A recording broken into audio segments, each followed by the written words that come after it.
What's going on, everybody? Jagan here, and welcome to the fourth episode of the Romance Dawn podcast. I'm joined here by my co-host Fiji. What's good, man? How we doing? What's happening? It's Fiji here. We good? Episode 4, let's get it. Yes, sir. And today we also have a very special guest, one of the fastest growing One Piece YouTubers, JD Legend. What's going on, man? What's up, man? How you feeling? I appreciate you guys having me on, man. Appreciate you having jumping on with us, bro. Absolutely. So, since One Piece is on break, we do not have a chapter to discuss, but luckily there's always something to talk about when it comes to One Piece, and today we'll be diving into some endgame conversations, specifically about some of the top tier characters who we pretty much know nothing about at this point, as well as some of the bigger unresolved mysteries and plot lines. And we know how post-time skip has been constructed, right? Much larger and cohesive arcs, so many different plot lines and characters that have been introduced. So let me ask you guys this. Will all of this payoff be worth it? And do you guys think it's fair to say that One Piece has gotten so big to the point where everything might not be able to get fleshed out to the extent that we're hoping for? This is a massive question to answer. Obviously, the entire episode is kind of built around this. The episode of this podcast, the title of this podcast episode is "Has One Piece Gotten Too Big?" Right? It's a massive topic to talk about, and I would say yes and no. I would say there are some things that I don't think will ever be touched upon because the story has just gotten too big, and all of those little mysteries that we care about we might not see, but I don't think that really matters in the grand scheme of things as long as the main plot threads are touched upon. So stuff like Captain John's treasure, right? That's a good example of a little mystery that's been around since very early on in the series. That could have a role to play, but will it deliver in terms of the hype because it's been a part of the series for over 15 years, maybe even over 20 years? It's been a part of the series for so many years now, and when we finally find out what Captain John's treasure is it gonna be something mind-blowing? Not really. I really doubt that. I don't think anyone's expecting that anyway, but if it's something that doesn't really matter, or if it even isn't touched upon, I don't really think that's an issue because it's something so tiny in the grand scheme of things. But then you look at all the other things in the series, and there's a lot more important things that should be touched upon, but it's we might have 6 to 7 years remaining, and is that enough time? 7 years ago we were at the end of Punk Hazard. What has the series truly accomplished in the last 7 years? Are we really going to be able to tie up all of these plot threads in another 7 years? Maybe less. Maybe, I'd say give or take 2 years, right? I'd say 5 to 9 years is a safe guess to how long One Piece has left. But is that enough? I don't know, man. It's hard to say.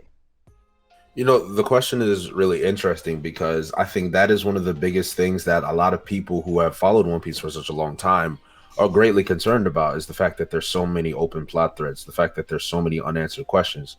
There's so many mysteries, and it seems as though Oda keeps building on these mysteries, on these things that he needs to deliver at the end of the arc. And at this point, I think Oda is putting an immense amount of pressure on himself coming when it comes to the end of the series, when it comes to the arcs that are going to be the final arcs of One Piece. And I'm assuming Wano is one of those final arcs, where if Oda does not deliver, it's going to be almost a colossal collapse because he's taken the time to hide so many things from us and build the story in a way where it's we're so intrigued with all the mysteries that he puts out and things that we should be going for, what's going on here, when is Dragon going to show up, Akainu, what kind of powers does he have? Well, obviously we know what kind of powers he has, but in terms of his matchup between the Straw Hats, his actual strength, a top tier fights, how do the top tier awakening and stuff? Exactly. Though, what is the true extent of Haki when it comes to people like Garp and Shanks? What is going on with Emu? There's so many different things that Oda has just held away from us, and it's going to be a point too when the One Piece apologists are going to have to understand that, okay, it's about the narrative. It's not about power scaling. But Oda is hidden so much from its fan base where there's going to be a point where he has to cash in on the lore, the power scaling, the potential implications of everything that has gone on behind the scenes up until this point, where he's put so much pressure on himself just to deliver that if he doesn't deliver, and he doesn't deliver on the expectations that we as fans have, it could be catastrophic.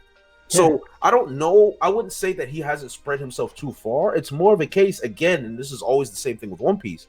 It's always a wait and see. Now, what are we gonna see? That's the thing I'm worried about. I'm hoping that when we see it, it's worth what he's done. He has to deliver. And I think that's what a lot of One Piece apologists don't understand, that, okay, it's about the narrative, but will he deliver? There's a lot of expectations that not only Oda builds, but his editor builds, where you have a right now to deliver on the expectations that you have formulated within your fan base. So that's it. It's I don't think he spread himself too thin, but I think it's, again, sadly, it's a case of we're gonna just have to wait and see if it's worth it or not. Because there's things like, are we ever gonna see how powerful Roger was in his prime? I mean, the Odin flashback was the perfect time for that. We saw Odin and we saw Roger and Whitebeard clash. I mean, we can't really make any judgments from that. Yeah. That was one of our final chances to see these people fight all out. And another thing is, right, one thing I noticed from a lot of fans when reading the Odin flashback, and I actually thought this myself at a certain point in it, is that a lot of fans were kind of disappointed by the amount of Roger and Whitebeard and Shanks and stuff we got. Because when they read that stuff, they were like, are we even going to get a Roger flashback? Is this all we're going to get for him? Because it very well might be. Because the way the series is going right now, we have Elbaf to go over. We have, you know, after Wano, there's Elbaf. There's stuff with Blackbeard and Shanks. There's Blackbeard versus Luffy. There's the Raftel stuff. There might be that. These stuff might be connected, but there's still so much going on. The final war after that. You know what I'm saying? So much going on. The ancient weapons, the Void Century, the Will of D, Zoro versus Mihawk. All of this stuff is like, there is a lot. And I don't see how that's going to happen in 5 to 6 years unless Oda starts to drop some dense chapters. Like chapter 957, that is a dense chapter. In a single chapter, he gave us lore on the Rocks Pirates. He gave us information on that and all the Yonko bounties and Whitebeard and Roger bounty in the same chapter. He just went ham. And if Oda starts to give us chapters like that frequently, where he answers these long-term questions and just dumps it on us, these info dumps, then yeah, I don't think One Piece has gotten too big for his boots, if that's what he plans to do with it. Yeah. But For sure. is he going to do that? Are we going to get these info dumps? Because I think we need to start getting these soon, right? The Warlord bounties, Mihawk's bounty, just a lot of stuff. The Revolutionary Army, what's going on with them? What is Dragon's true motive?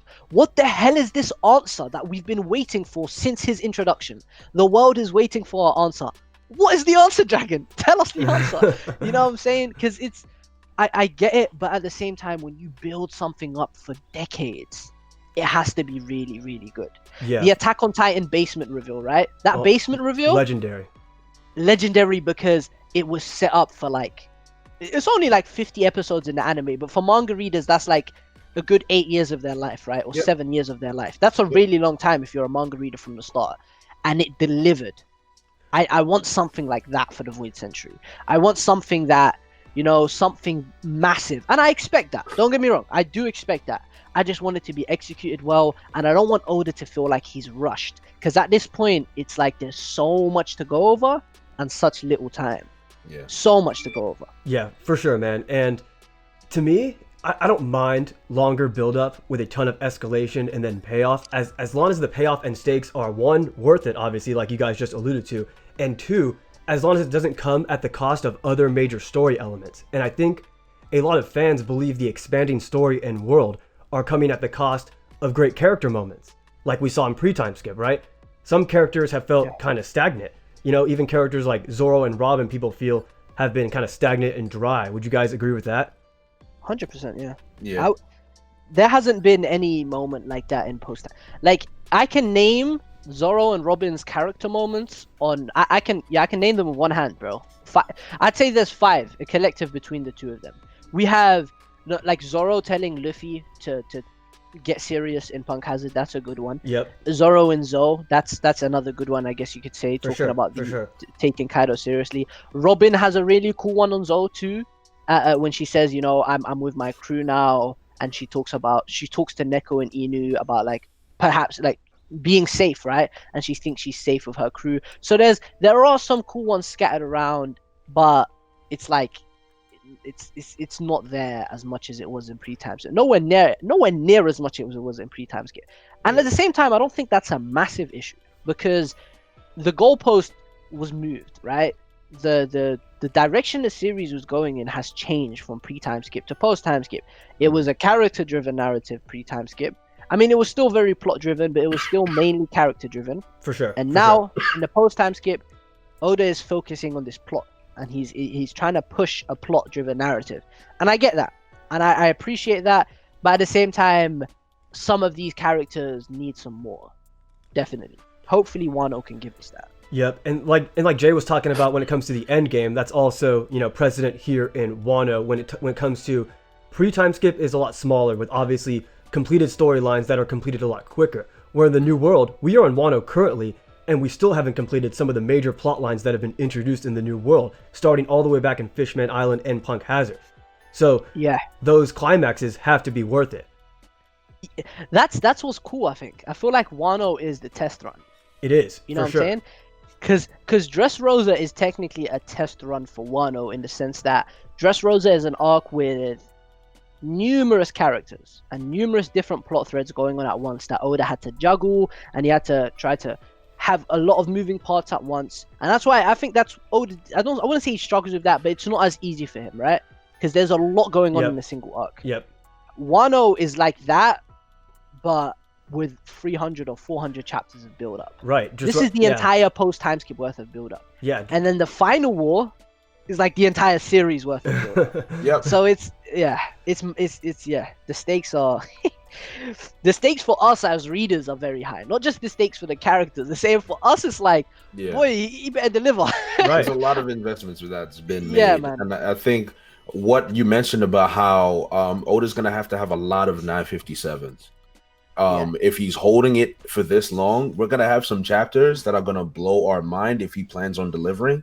And it's possibly genius from Oda if he's actually planning to do something like that, because you know how most of end of the series, when it comes to showing big shoulders, for example, like Naruto, Bleach, they're normally lackluster. You know, they normally leave you wanting. If Oda is waiting to give us like 10 straight dead chapters back to back to back near the end of the series, can you imagine the amount of hype, the amount of emotion that's going to come out of One Piece fans, where they're all finally getting delivered near the end, so the ending is just nothing but info dumps over and over and over again with a final chapter that's just kind of like, that's going to make you cry. And it's just like, wow, everything that I've been waiting for has finally been delivered upon, and it's just been great. And obviously you're going to have One Piece fans, and there's a lot of them right now who are just going to be bitter because it's like, well, he took so long, so I don't like it anyway. And then understandable, yes, but at the same time, to me, I love One Piece, so even if I'm upset, if he finally delivers, I'm still gonna enjoy the moment, regardless of how long it took. If it happens, it just needs to happen. That's all it is for me. I need to see it. I love One Piece too much to like. I feel, of course, if things aren't delivered to like the degree to which I expect them to be, I'm gonna be disappointed. We're all human. We're gonna be disappointed. One Piece has been with me for more than half of my life. You know what I'm saying? It's been with me for a very long time. So there's a lot of investment for sure. So yeah, I do expect a lot from it. And it's like the one thing I like about One Piece is that it's not like Naruto, right? Where Naruto, the fourth great ninja war, it didn't come out of nowhere. Of course not. The whole Akatsuki stuff was set up for a really long time. Yeah, it was built up. It's just the execution. It was definitely built up. It was just the execution, and it's kind of like the main issue people have is obviously Kaguya, right? And Kaguya is the thing that came out of nowhere. Oh yeah, Kaguya stinks for sure. Yeah, and I feel like if people are making comparisons between Imu and Kaguya, and I can see that, but at the same time, I wouldn't mind as much because Imu is already in the story and already being set up. Exactly, that's a good point, because it's more so the fact that Kaguya came out of nowhere, whereas she still fits the lore of the series. It's just that she came out of nowhere. Yep. And you know, and you know, Imu seems to be getting this proper build-up. I think this is probably a good place to introduce Imu. Exactly. For the end game, you know, right before Very Wano. good timing. Yeah, exactly. Because with Naruto, with Naruto, they killed Kaguya. They killed Madara. Like Yeah, man. they Like, they shafted Madara. They hold him. They Yeah, hold that him. it was disgusting. And Disgraceful. I don't think that's gonna happen. I feel like with this we can expect it to be a lot more different. Where Blackbeard, if Emu is the final villain, Blackbeard is dealt with before that, or Akainu is dealt with before that, and it's like we build up to that, right? I feel like Oda has a lot on his plate though, like a lot on his plate, definitely. and that's what has me the most worried. But I still do have faith because Oda is fantastic at climaxes. He's always great at climaxes. That's very true. Yeah. So for sure. That's one thing I am excited for, because even though there's a lot going on and there's a lot to deliver on, he can do it if he drops those 957s, bro. If he gives us a lot of those ultimate chapters, then yeah, I can see it. Especially if he starts doing that soon. Obviously, right now we're in Wano and it's quite a different narrative. He can't be dropping that in the middle of this arc. It won't make sense. But like the next Reverie chapters, for example, the next intermission chapters, hopefully we get another like 957 level chapter. I'm excited for that. We might get something for the Warlords. Post Wano, I really, really hope we get a small breather arc, another Zou, like a nice 15 to 20 chapter arc where we basically get a nice breather. We get away from the deep, massive, intricate plot lines that have been building up for over hundreds of chapters. Yeah. Because this is the first time since Fishman Island where we don't know our destination. In Fishman Island, we left Fishman Island and we didn't know where we were going, and we just showed up on Punk Hazard. But after Punk Hazard, we knew we were going to Dressrosa. After Dressrosa, we knew we were going to Zou. After Zou, we knew we were going to Whole Cake, and after Whole Cake, we knew we were going to Wano. Obviously, Whole Cake came out of nowhere. Yeah, it did. But it was still like we still knew the destination. Yeah. Right? Do you guys think This time, Do you guys think Elbaf can be that arc, Fuji? Like, do you think Elbaf will be that arc that you're talking about? I think Elbaf could be short. Yeah, I think it could be a short arc, especially if it's like a Usopp-centric arc. I think it could be a short arc, and it would be really dope because I do think Big Mom is defeated in Wano, right? Yeah, same here. And if Big Mom is defeated in Wano and they like show up to Elbaf, and then they get welcomed by the people of Elbaf as the people who defeated Big Mom, that would be really cool. I would like that. But at the same time, it's like, how are they just gonna show up at Elbaf? Isn't that gonna be like mad convenient if they just show up there? If that's the next island they stumble up upon. I mean, it could make sense. I wouldn't mind that. Yeah. What do you think? What do you think, Jay, about Elbaf? Like, what are the implications so far that you think about Elbaf? So for me, I think it all depends on one. After Wano, there's got to be an aftermath, right? So Yep. Sure. I don't want to dig too deep because I plan on doing a video on this. But the Odin's logbook that Yamato has, for example, there are some massive implications in that book, and I think Oda's already been hinting to Kaido's interest in Odin's journey and what he saw. And the big question that we have is the fourth road poneglyph, right? We know where the three road poneglyphs are. The only person who would know where the fourth road poneglyph is the people that have actually found it, which is the Ratchet Pirates. Now, if Odin was in the journey to find that fourth road poneglyph, which he was, it should be in his logbook. I would like to think there was a journey that they took to find that fourth road poneglyph that is in the logbook. So if that's the case, the Straw Hats are most likely going to find out about that fourth road poneglyph from the logbook. So if that's the case, 2 Yonkos going down is going to shake the entire balance of the world. There's going to be a massive struggle for territories. The supernova are going to be more important than they ever have been as a result of the Yonkos going down, because now there's a massive power gap. And we know this whole world is founded on balance. So if the balance of the world has been compromised based on what Luffy has done, the Gorosei are going to make a move. SSG is going to make a move. There's going to be a massive movement to reclaim the balance of the world, which means the world itself is going to go into turmoil. And that's probably going to be the war that Kaido was hinting at, that Oda's been hinting at. And everything is just going to be insane from that point further. So if that's the case, if the Straw Hats are going to have to find a way to be a major player in this giant war, Big Mom mentioned that if she had the Giants on her side, that she would be unstoppable. So the Giants are going to be a force that's going to be a key cog in how the tides turn in regards to whoever's looking for the ancient weapons, whoever's looking to find the balance of the world, whoever's looking to find the One Piece. So there's going to be a suggestion that in order for us to do something we're gonna have to go to Elbaf. It could be possible that the fourth row poneglyph is on Elbaf. So one way or another, the Giants are going to be a very, very important plot point when it comes to the aftermath of Wano, in my personal opinion. That's what I think. So if that's the case, then in Elbaf, I don't expect it to be a massive arc, but I'm expecting it to be an arc full of answers and to really hone in on the lore of One Piece, because Giants have always been in One Piece from almost the very beginning, and they've always been something that's kind of been a teaser. Like you saw Oimo, and I don't know what the other guy's name, I forgot his name, I'm not gonna lie. The Ennis Lobby Giants, we have Dory and Bragi. Yeah. And it's like there needs to be certain answers when it comes to characters like Loki, who Big Mom was talking about, and obviously we're gonna have probably an Oden. Who's the main in Norse mythology? Who is the main the king of the Giants? Is it Odin? I'm pretty sure it's Loki. I thought Loki was the prince. The prince, yeah, Loki. Right. The So prince, then the king. Yeah. The king is it Odin? Am I mistaken? I think it could be Odin. I'm not too knowledgeable on this at all. I'm not gonna lie.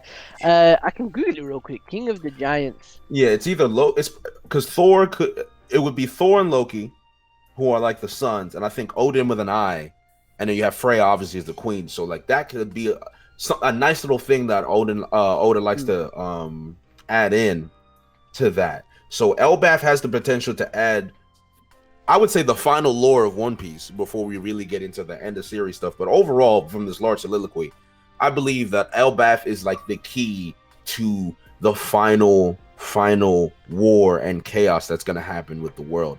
And I think the fourth row poneglyph could potentially be on Elbaf based on the logbook that we've seen. So I think that's how everything's going to tie in together. Yeah, exactly, man. And that also, what supports what you're saying is also if that's potentially Shanks' arc. Yes. A lot of people speculate he having that fourth poneglyph. So this could be a really big arc, like you just said, tying in the Giants, tying in Shanks. Maybe this is the arc where Luffy and Shanks finally have their reunion, right? Shanks said, bring this back to me when you're a great pirate. Now, I think that's what he said, right? A great pirate? He didn't say anything specifically. I mean, what does that mean? Could Luffy be considered a great pirate after Wano? I think so. I think he could. I mean, this is the thing, right? I actually did forget to mention this, and Jay did it perfectly, right? This arc is gonna be as much of, if not a bigger game changer for the world than Marineford. It should be. I mean, I would say it's a bigger one than Marineford, but you could argue that both would be just as big because, with Marineford, it was the end of an era, and this is already the worst generation. Their era has already started, and this is gonna be them like taking the era for themselves, I guess you could say. Yeah. This could be where they solidify it and they finally get rid of the old gen, because Kaido and Big Mom technically they classify as old gen, right? They're not as old as Roger Whitebeard and those guys, but they're still old gen. Right, so they are basically getting rid of the kings of the old gen right now, and they're taking over. And now Blackbeard's also a part of the worst generation, and he's probably one of the biggest threats in the world, if not the biggest threat in the world right now. And it's like the entire world is in chaos right now. We have the revolutionary plotline going on with the stuff in the Reverie, and I think all around we can expect the final war preparations to start soon. So if you think of it, right, the Straw Hats got into the New World like, I think it's about a month ago or 2 months ago. One Piece timing is crazy. Right? It's insane. It's insane, man. Like so much happens in such little time. One Piece timing is ridiculous. But yeah, so much has happened. Dressrosa was a single day. Well, I mean, those 3 days at the end of the arc, but yeah. So much happens. And then you have to take into account that if that's the case, then, and we're probably not expecting another time skip, then the end of the series, like Luffy becoming the Pirate King, the final war, that is months away. Yeah, like a couple months for sure, man. That's like a few months away, like maybe 6, maybe 3. That's months away. A lot of people think the final war is taking place in one location, and a lot of other people think it's going to be a final world war where various nations are going to be involved, and it's going to be a war that takes place over the span of several months. I think both are equally as possible. Right? I think it could be in one location, one grand location, or it could be like a world war, and either way works. But regardless, this massive war, the biggest war ever, the preparations for that war are already in motion. Yep.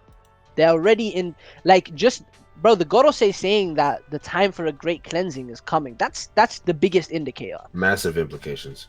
So it's happening. Yeah. It's happening. So post Wano, I think, is going to be one of the most interesting points of One Piece as a series. I know a lot of people are losing love with One Piece. A lot of people have not been like happy with the quality. But in terms of like intrigue, post Wano is probably going to be the most exciting part of One Piece we have been in for a very long time. Because it's like, where do we go from here? We beat these two Yonko now, right? And for once, for the first time in the entire post time skip, we do not have a destination. Luffy didn't say, I'm going to go here after this. We've always had a destination. This time there's none.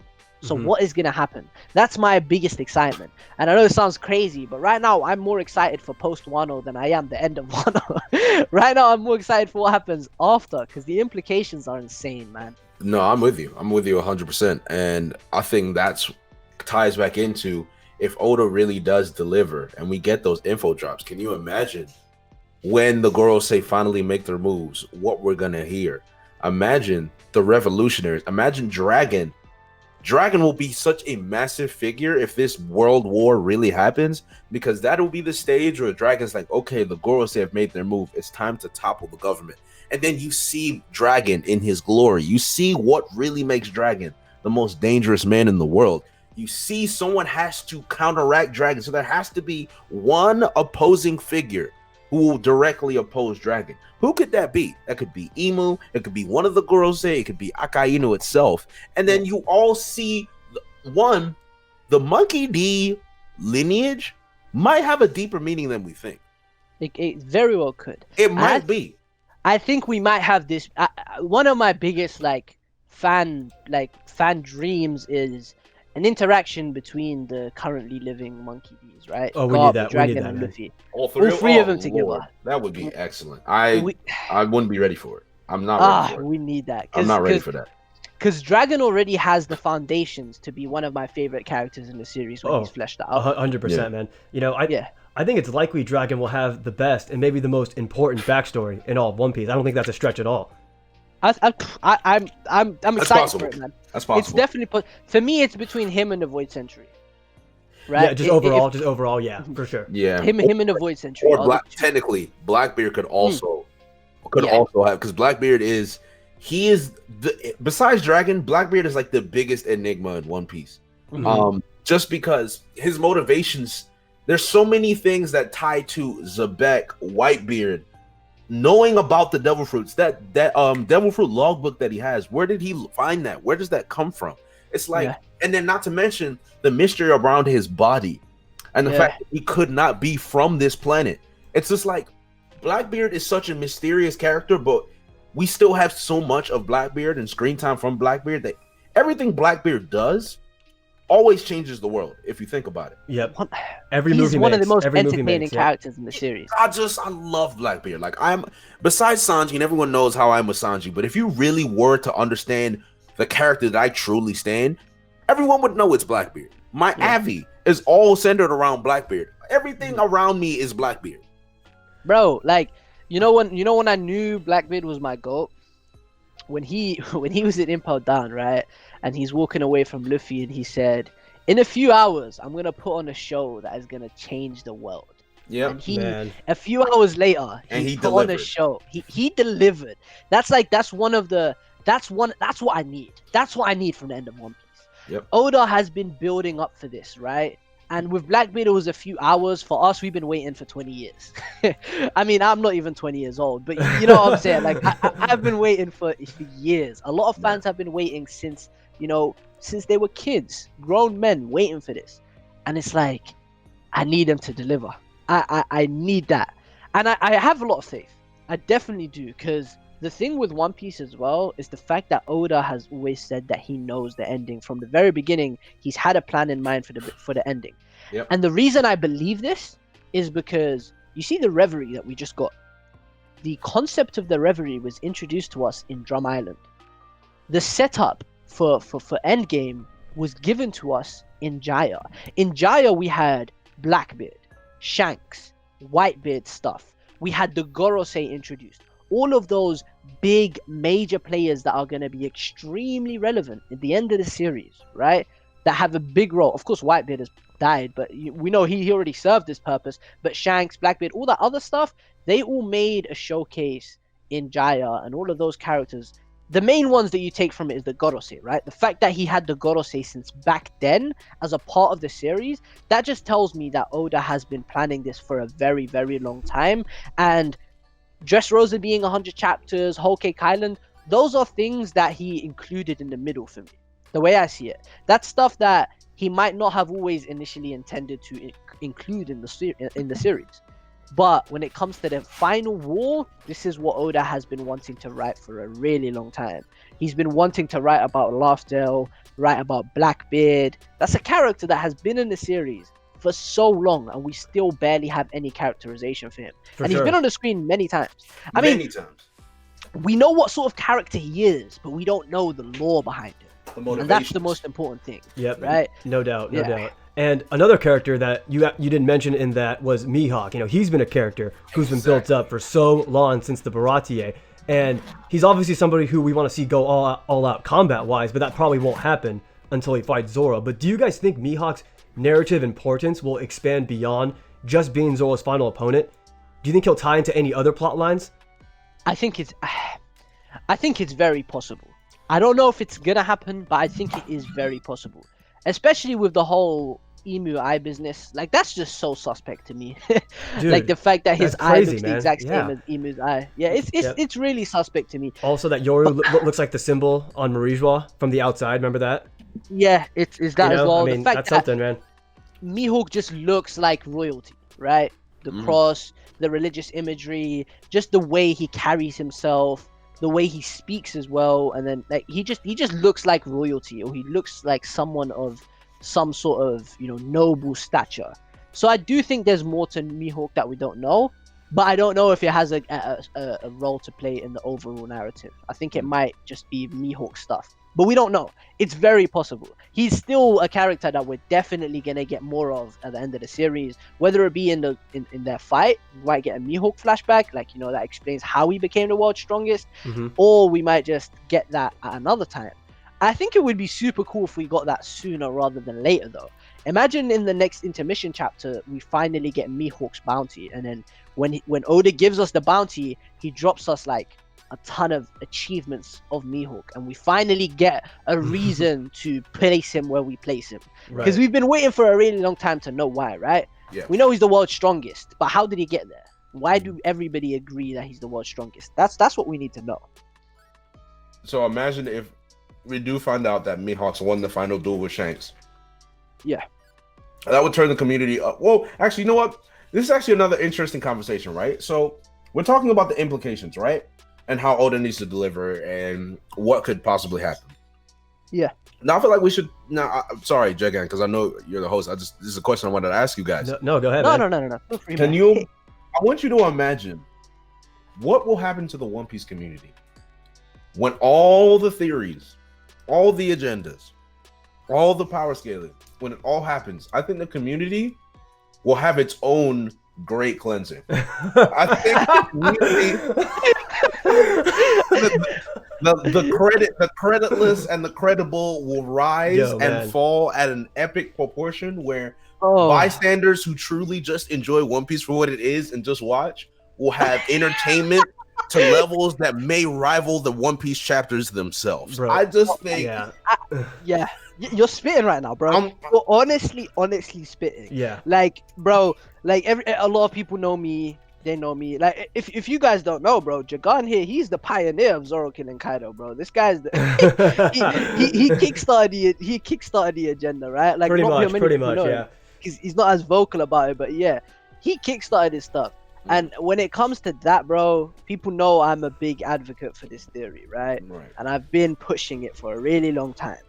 But whether or not it happens, right, at this point, I'm just so excited to see, like, the community is going to be it's going to be in turmoil. It's going to be glorious. It might not be glorious for me, but it's going to be glorious, bro. Yeah, man. And it's gotten to the point where there is so much headcanon and speculation that, honestly, I don't care. I just want the answers. I'll live with them, man. Even if all my genders are crushed, even if I'm wrong on everything, I just want to know the answers, man. Yep. Like straight up, bro. Fact. Like the Admiral versus Yonko, bro. Oh That's my like God. That's a big and one. that get answered. Oh boy. Yep. The toxicity. Like, The you know what's toxicity. crazy to me? That might get answered in this arc. And the reason I say that is because we will finally might see a Yonko at 100%. Obviously, there's gonna be a group battle, so it's gonna be harder. Yeah, see, that's my thing, bro. It's gonna be. I think it's gonna be too ambiguous to actually answer that question in this arc, unless an admiral pulls up themselves. Mhm. Yeah. Or you know what would be the best way for Oda to like make them look equal though? If Marco was able to stall a Yonko the same way he stalled the admirals, because that would be the best. Like, because that's someone who stalled admirals. Yeah, stalled a healthy Yonko. Yeah. Yeah, if he can do stall that. a healthy Yonko, then that would be. I think that would be solid. At the end of the day, like that isn't proof. That isn't honest in this community. In this community, That's not. Yeah, no. They'll find ways. They'll just say Marco's Yonko level still. Yeah, pretty much. There's not. I just realized who I was like what community we're talking about. We need some stuff from. We need clear cut from Oda. We need some clear cuts, and I think we can get them, man. I think we can, especially now that we're nearing towards like the end of the series. These questions have to get answered at some point. Like the biggest one, right? I have to bring it up, man. Zoro versus Sanji, right? Oh no. Yep. The reason why that's such a big topic is because we truly have not seen either of them at 100% since the start of the post-time skip. We haven't. Right. We haven't. And there's so many arguments that you can make. Like I've seen Sanji fans with convincing arguments. I have my arguments. You know what I'm saying? There's so much that goes to it. So those answers.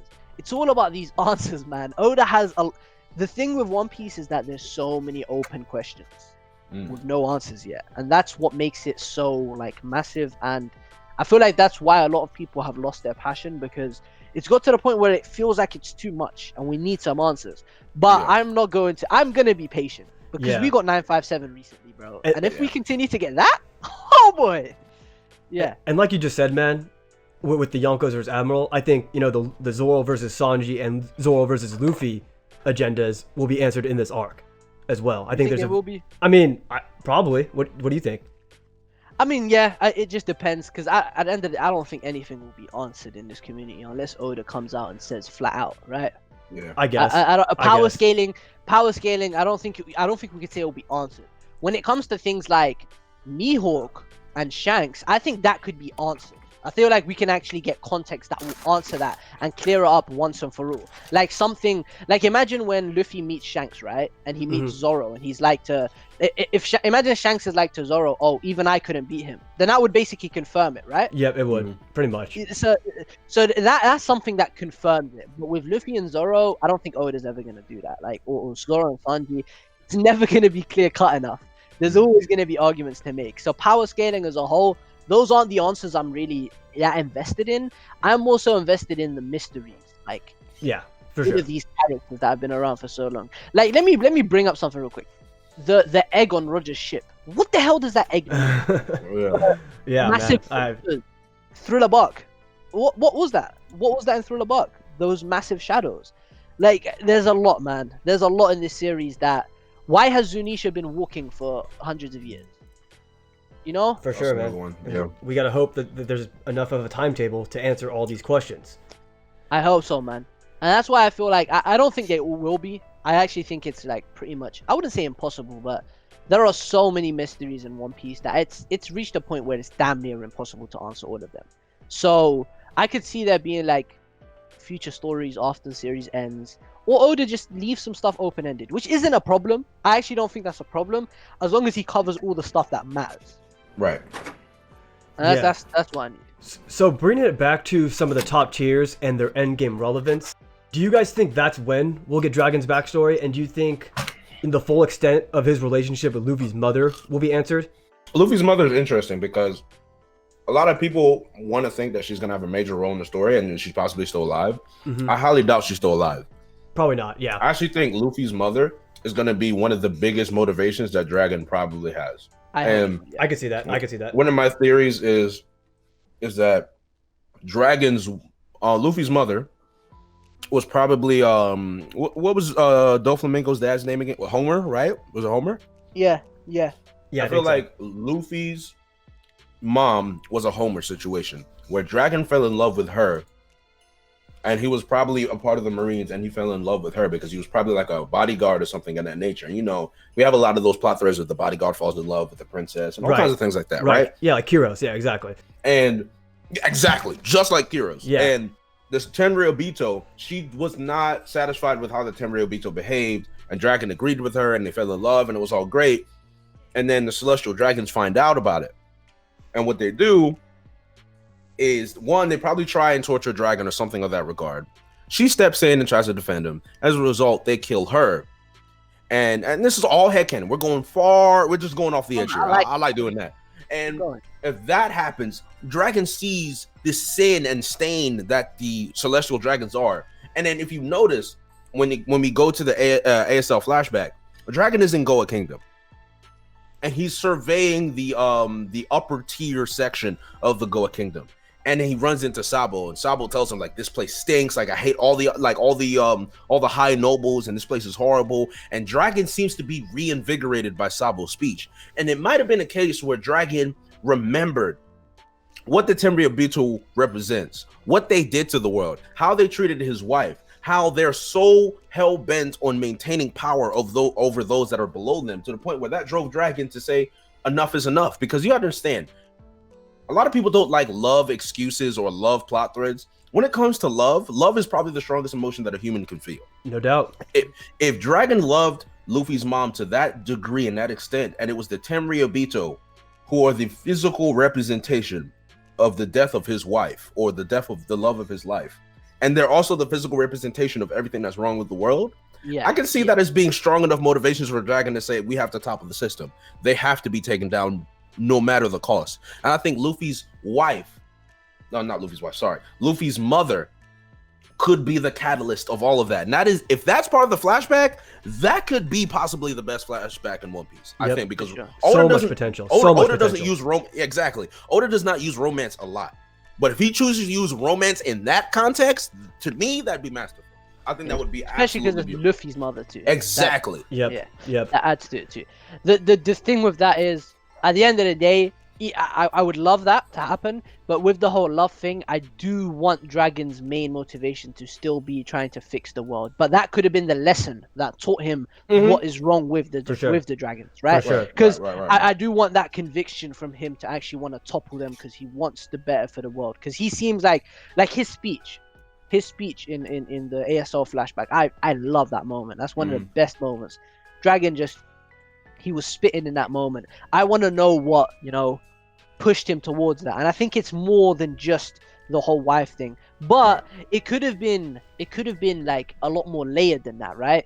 Imagine after the wife was killed, or the person he loved was killed, he ended up researching more, and from there he began to plan his revenge, and from there it developed into more than just revenge, into wanting to save the world. That would be dope. If it was like a much grander thing than just the love story. But I like it. For sure. That's a cool concept. And if Oda does go that route with Dragon's backstory, we could also possibly transition into the Luffy portion of that, because we know Luffy's backstory with Shanks. We know Luffy's backstory with Sabo and Ace, but we don't know the younger version of Luffy. The one that I'm assuming Dragon left off with Garp. And maybe we'll see some interactions with Luffy and his mother before, or if she's even alive during that point. We don't know. But we know Luffy, like Luffy, Zoro, and Sanji, we have their backstories, right? But then Sanji had a second one to explain what happened before that. Because we didn't know what happened before that. I also think we can expect one for Zoro to find out what happened before that, because for sure, there's so many questions. Like Wano, Zoro, there's a connection there for sure. And then there's Luffy. What happened before, Fuchsia Village? And what happened with Dragon? What, did Dragon just throw him there? We need to find out about that. So I do think we can expect a second Luffy story, or backstory. Definitely. Yep. Definitely. So a lot of these endgame implications are very interesting. So let's transition into the Q&A portion of this podcast. We'll answer some questions from Twitter. And the first one was actually, will Zoro get a black blade? And I think it's pretty obvious he will. It's just a matter of when, right? Black blades are a tricky concept. We don't know fully everything yet that goes into achieving one, but we can logically assume it takes a certain level of armament hockey. It takes a certain amount of battles that you fought with that sword, which I know it's weird to assume that Zoro might get it in this arc, but I actually think it's kind of plausible. I think in most shonen series, when that challenge is presented, then that challenge gets fulfilled in the arc where it represents, the themes of it, the themes of armament hockey, which is Wano. So what do you guys think about Zoro getting a black blade in Wano? Or do you think it'll be later? See, if it happens in Wano, then we know that it can't just be armament hockey, because that would mean Zoro's stronger armament hockey than Odin. That's what you're saying? Yeah, and Odin, and then I guess you can even add Rayleigh and Roger and stuff to that. And it's just wild, because the Black Blade is also a massive enigma, right? Right, Black Blade is something so mysterious. So it could be that if he does get it in this arc, then that would mean Odin got 80% mastery, and Zoro had to just push it through the final 20%. Exactly. Yeah, like a video game kind of experience bar. Yeah. Pretty much, right? I mean. yeah. Nah, I can see that. That would make sense, and that can happen in this arc. I could see that, sure, but we just need, before he actually turns it into one, we need exposition on the Black Blades themselves. We need more sword lore. We're in Wano, and we've barely had any sword lore, man. The named degraded swords are a big aspect of the series. It's like the Tashigi's entire dream. Yep. So many characters have named swords and that, but there's a lot more remaining that have those spots need to be filled up. Right. They need to start now. It's Wano, man. Keen should have one. I think maybe Shiryu should have one down the line. And I think some of the scabbards like Kinemon, Ashura-doji, Denjiro, I hope they all have named swords. Maybe one of them have a Saijo. I think we should expect a lot more in Wano, because we know Kawamatsu has a named sword. We just don't know what grade it is. So that's kind of dope. So we'll see. I think a lot of characters in Wano might have that. Because this is the arc for swords, right? It's Japan in One Piece. Exactly. If it's not now, then it's never. Right. Jay, you got anything to add about the Black Blade? Well, I think, one, if Zoro doesn't get a Black Blade in this arc, I think it'd be a travesty. So I feel like it's definitely necessary to happen. Mm-hmm. I also think that if any sword he'll turn into a Black Blade, I actually think it'll be Wado Ichimonji. Yeah, that makes sense. I think because for something to be a Black Blade, I feel like there has to be a connection between the sword and the sword user. I don't think Zoro has enough time to build that type of connection with Enma. Mm-hmm. Okay. So with Wado Ichimonji, there's so many. It's so deeply ingrained in Zoro's ambition and his goal and what it means to him. Wado Ichimonji being the Black Blade that he awakens would be a beautiful thing, because if that turns into a Black Blade and then you couple that with the power of Enma, it's kind of like it's not just Odin now. It's Zoro carrying on the will of Odin. Multiple wills. along with his own will to accomplish something that could be incredible, which could be, Kaido. It could be a lot of different things. But if that were the case, I feel like that would be a nice romantic way to introduce the theory of the concept of Black Blades, because then you'd have to understand there has to be a connection between the sword user and the sword, which would make Black Blades one more powerful, because if you see another user besides Mihawk with a Black Blade, you automatically take them seriously. This guy's put in the work. Yep. This guy is a serious swordsman if he has a Black Blade, and I hope that's what Oda does with Black Blades, because that would make him so much more important.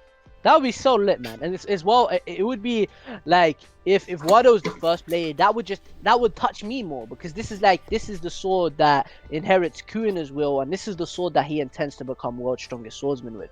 You know, whenever we talk about Zoro upgrading his swords, nobody even thinks of talking about replacing Wado. We know it's not gonna happen. No, That's his straw hat. Yep. You know what I'm saying? That's his straw hat. That's with him from the start to the finish. It is the symbol of his ambition, and that has to stick with him. So him making that black first would be lit. Right. But at the same time, I just think it would be wild if it happens, because that would just be the armament hockey. It's we need an explanation. We need exactly. If the explanation is what Jay is suggesting, then that would make sense for sure. But if it's purely armament hockey, then I would say it has to happen later on. For sure. And I also like the concept of a potential Kitetsu sword, of Zoro inheriting someone's will with the Kitetsu sword, right? Because he has the Sandai Kitetsu right now. There's a lot of speculation he'll get the Nidai Kitetsu at some point in this arc. We don't know how or when, but it's probably going to happen, right? And if there's a narrative connection to that Nidai Katetsu with Zoro, I think that'd be really cool. You know, a lot of speculation about Zoro being from the Shimotsu clan, maybe Ushimaru being his father or whatever. What if Nidai Katetsu was Ushimaru's sword or something like that? What do you guys think? I would like it. I mean, that would be dope if Nidai. You know what I would like a bit more than that? What's up? Is if King has Ushimaru's sword. That'd be fire, yeah. Because then I would like, if that is his father, right, and he's fighting against the dude that has his dad's sword, that would be dope. Yeah, I would like that. It would just be a cool way to give all three of his swords some very big narrative importance, as well as, you know, inherited will with all of the swords. Mm-hmm. Yeah, that'd be cool. Yeah. So the next question we have is the straw hat with the best chance of dying. So so to me, you know, Usopp is the most obvious answer. A lot of people think achieving his goal of being a brave warrior of the sea implies that he'll have to make the ultimate sacrifice at some point, that he'll have to have the highest level of bravery. Yeah, and yeah, you know what I'm saying, he said some stuff about dying. For sure. So yeah. Do you guys have any maybe wild card answers, some under the radar deaths that could possibly happen? I would say Brook. Okay. Just because Brook's already lived one entire full life. So Brook sacrificing the new life that he has, and he has a speech of like, well, I've already lived one lifetime. Me sacrificing my life now for you guys would be worth it. And then he'll say something really heartfelt like, tell Laboon I said I'm sorry. Okay. You can't tell me that would not hit. Oh, yeah, that would not break your spirit. Okay, so what I mean? Yeah, so Jay, so you're saying that in this hypothetical Brook death that he wouldn't have achieved his goal beforehand. Yes. That he leaves it to the Straw Hats. Oh, yeah, that would hit. That would hit for sure. I need that from One Piece, bro, because like a lot of people are so obsessed with everyone achieving their goals. I need Oda to hammer down the fact that it's not all raises and it's not all rosies. I was gonna say it's not all rosies and daisies. It's not all flowers. It's not all happy days. Yeah. It's you know, sometimes you don't achieve what you want. Like it happens, man. That's the life that they're living, becoming pirates. So I want that to be hammered in. I want the stakes to feel massive. So for that would be lit. Yeah. Any other Straw Hat could see die. I actually can't see any of them. Any of the other ones dying. To me, I could see Jinbei dying because he's the latest he's the latest to join, and I think he probably has the least amount of emotional attachment to the fandom overall just because he's the newest, and he also has an ambition that can be achieved without him being there himself, you know. So I mean, his death could actually help to achieve the ambition itself too. Right. Yeah. If he dies for Luffy or something, that would be like a proof that fishmen and humans can get along to the degree that one fishman died for a human. Mm-hmm. I personally love Jinbei, one of my favorite Straw Hats, so that would hit for me. So yeah, Jinbei go. For sure. So this next question is for Jay, and the question is, if Sanji doesn't get a commander fight, what do you think his role as a combatant will be in the arc? My whole thing, and I did a theory on this, is that Sanji will probably fight Perospero, and that doesn't necessarily make him a commander, but I think it would be a fight that's good enough for him.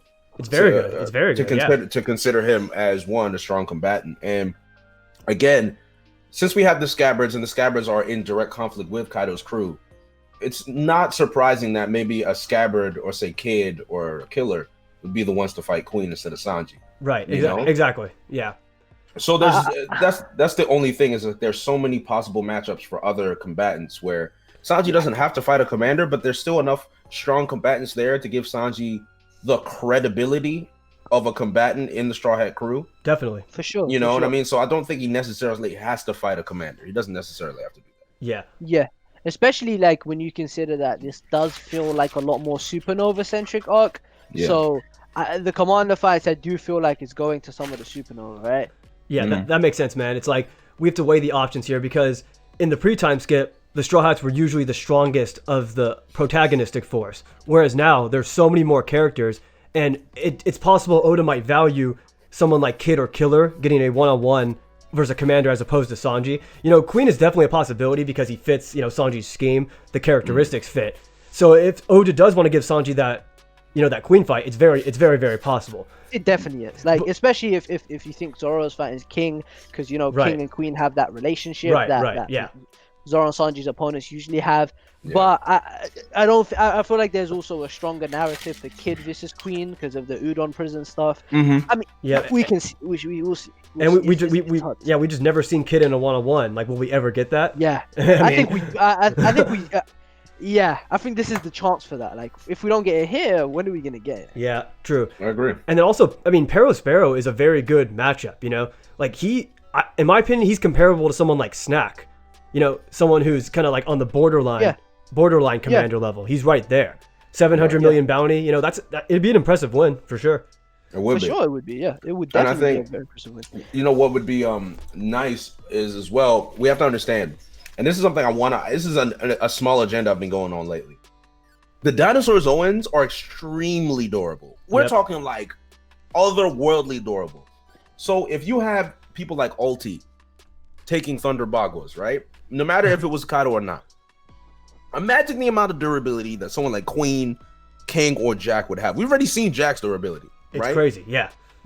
So, in order for them to go down, it's not to per se that their combat strength is stronger than their combatants, but in order for them to go down, it's going to take a lot more than it would a normal commander for them to go down. For sure. Which means Exactly. I don't think we're going to get 1v1s. I think we're going to have a lot of team efforts just to take these monsters down. Yep. I can see what you're saying. With that. Like, imagine very a kid and killer jumping Queen. That would be lit. Mm-hmm. It would make a lot more sense. Because because especially if you think this is only lasting tonight, right? Because this is a massive war. It depends on how long it lasts too. And all of these long stretching 1v1s, I don't know if Oda can draw that. I think we might get a lot more skirmishes like Marineford. So Right. yeah, it's possible. Because especially, again, you have to hammer in the fact that unlike Marineford, this is a battle to defeat all of your enemies and win. It's Right. not a battle to rescue somebody. Marineford, they were just trying to go in there, get Ace, and get the hell out of there. This time, they're trying to defeat everybody. They're trying to They're taking it They have down. to take the heads of It's for the Kaido. long run, yeah. Yeah, it's they can't just beat them up and run away. That's not happening. Kinemon, you know, he made that vehemently clear when he sunk those ships. So yeah. For sure. I think when it comes to one-on-ones, the only one that's like 100% necessary is probably Zoro versus Kane because it is a battle of swordsmen, right? He has to defeat the strongest swordsman of the opposing arc, and that'd be kind of a disservice to his character to get assistance in that when he goes all out, you know? Right. I kind of agree with that. Yeah, the thing is with me, right, is I'm really on board with Zoro versus King, like completely. I have been for a really long time now, and I think it's going to happen. Because I think Zoro needs a 1v1, and I think Sanji also needs a 1v1. But when it comes to that fight as well, I think if that fight happens, then it kind of like I think Zoro's involvement in the Kaido fight is more important than that. That's the way I see it. I ain't gonna lie. It probably is. I think Zoro's involvement in the Kaido fight is more important than that. Now, it's very possible we get both. Very, very possible. So, but I'm just saying, like, I do put precedence. I do take precedence over the Kaido fight. Like that's the most important thing to me when it comes to Zoro in this arc. The 1v1 with King is something that I do think is gonna happen, but the Kaido fight is something that like is more important than that in my opinion. Yeah, for sure. And if that's going to happen, you know, we'd have to make very good use of all 3 doctors that we have on the Alliance because we're going to need a lot of healing, man. Chopper's bum ass is gonna be doing I it. was about to say, imagine Chopper doing something. That's crazy. Yeah. Yo, so Jay, you're not the biggest fan of Chopper, obviously. No, So, absolutely not. what can he do in this arc to make you satisfied? Like, what do you want him to do? Because it is an arc of Zoans, and it is an arc where there's a lot of things that need to be cured with the Smileys. So there is potential there. You know, it's funny because I actually sat down in my bed one day and really thought, what would it take for me to really put on my live reaction title, all right, Chopper, I'm going to give you a break. I was wondering, like, what would it take? And I had a dream, right? And I was just like, all right, Chopper is cornered. And it's he needs to do something. It doesn't have to be combat because he's a combatant, but he's not really a combatant, right? He's capable of fighting. There'd have to be a moment with Chopper where it's no longer the cutesy merchandise, the gags. It's all gone. He has no choice but to be a serious character for one time in his life. And he decides, I'm going to make this work. And he fights a combatant, whether they're weak or strong. I just want to see Chopper do something, right? He does it. And then he runs into a smile user. And then not even a smile user. He runs into the stash of smiles, the ones that Orochi feeds other people. And during that time, he formulates a cure or a way to reverse those smiles, where it gets to a point where we could even possibly have a plot point with Chopper and Dr. Vegapunk in regards to reverse engineering these artificial devil fruits. And if Chopper has a moment like that where he figures out the trick to reverse engineer these smile devil fruits to, one, heal all of the citizens of Kuri, also heal Killer, to the point where Kid, even though he hates alliances, if he fixes Killer, that is a way for Kid to be on the side of Luffy in terms of, okay, I hate everybody, but Luffy, whatever. It just get to that point where it's just like, all right, Luffy, I guess we okay, bro. Like, I guess we're all right because you saved my homie. If Chopper has a role like that, then I'll be like, all right, Chopper slander is suspended for 3 weeks. That's 3 weeks. 3 weeks. That's only buying 3 weeks. Oh my god. 3 weeks. I'm only buying 3 weeks. Man, and you talk about the cutesy shit, and that makes me think of Monster Point and what it was pre-time skip and how much cooler it was, man. You know, like I'm hoping maybe Chopper can go beyond Monster Point to like an even crazier stage. Maybe if he takes like what would multiple Rumble Balls do in the post-time skip? Maybe that makes him uncontrollable again and gives him even a bigger power boost. I don't know. I'd like to see something cool like that, you know? Demon Chopper. Yeah. Chopper the Calm. Yeah. He just becomes a regular humanoid reindeer, but he doesn't speak. Yeah. And he just destroys everything. Nobody touches him. Now, if that Chopper comes, then I suspend Chopper slander for at least 3 months. I'll give it 3 months. Hey, what is he's gonna have to find a One Piece if we're trying to give him 3 years, bro. Yeah, I'll be like, I'll start the Chopper Yonko level agenda. I'll do that. Hey, he blocked Big Mom, bro. He blocked Big Mom. Hey, that agenda's already strong. I think another question we got as well. This is a really cool one, right? Where are the Straw Hats headed after Wano? We did kind of touch up on this already, right? Yeah. We touched up on this quite a bit, but I do want to reiterate, like, a lot of people think it's Elbaf because we know that's somewhere they have to go at some point. We know that's definitely happening, right? Oda hasn't forgotten about Elbaf. He brought up in Whole Cake Island. It's somewhere we're going to at some point. It has ties to Shanks in terms of Norse mythology, you know, Usopp's arc, blah, blah, blah, Little Garden, Enies Lobby. We're going to Elbaf. But does that have to be the next arc? Because I think we could get a mini supernova-centric arc where Luffy and Kid and Law and all of that stuff is finally solved.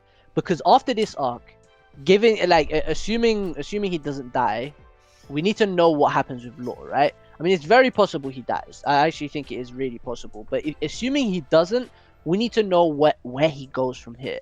Because that's it, like, it's done. They've achieved their goal. They've achieved what they have to do.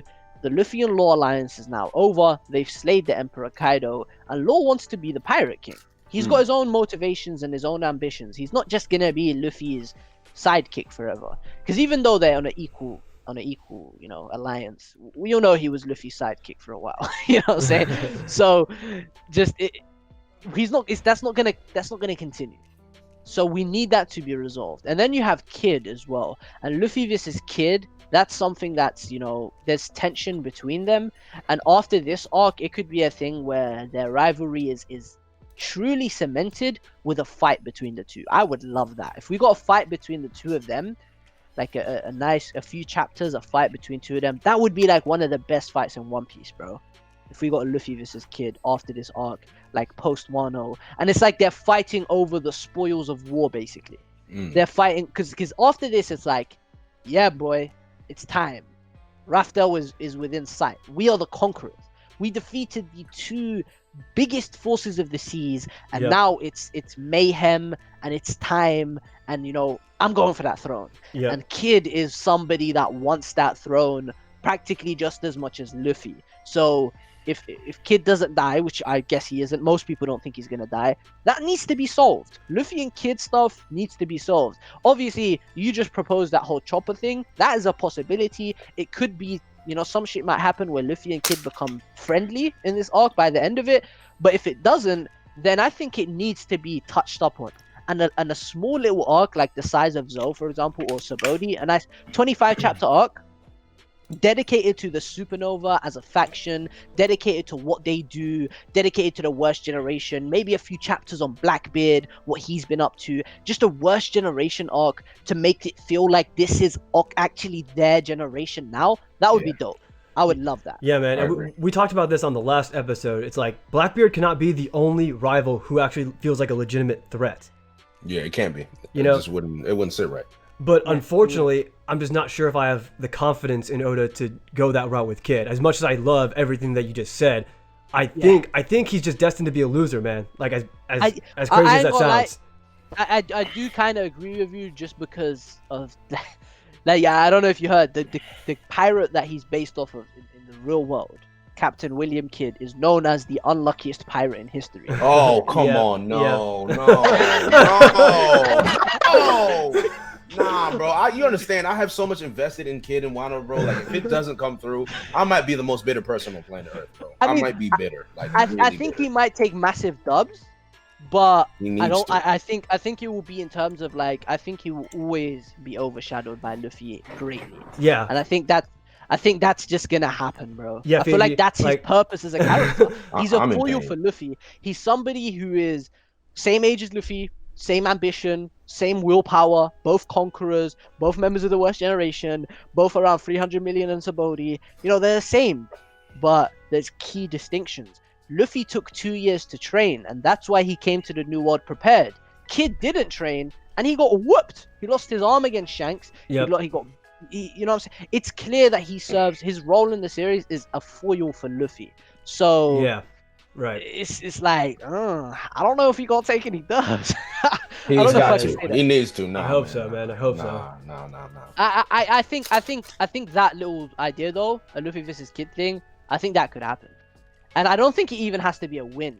It could be a sort of thing where it's like Luffy, like Roger versus Shiki, or even like a Roger versus Whitebeard-esque fight where they just like they're equals and they can't beat each other. That would be so cool. dope. That'd be cool, man.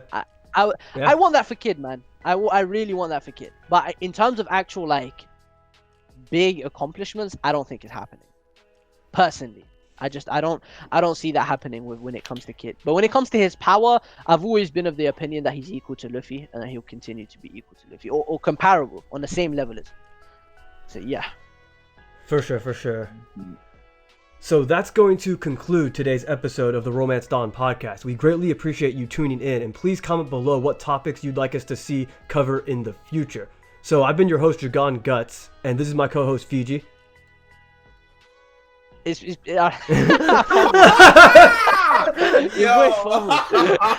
do not edit that out, please. Hey, honestly, yeah, keep that in, bro. All right, bro. Just for the last, yeah, bro. It's been your boy Fiji, man. Yep. And thanks for tuning in. And major shout out to our guest JD Legend who made this so entertaining. We really appreciate you pulling up, bro. Oh, of course, man. I had a great time. Lovely podcast. You guys definitely need to keep this up. I'm looking forward to the future episodes. Thank you so much, man. And thank you guys for tuning in. We will see you guys next time.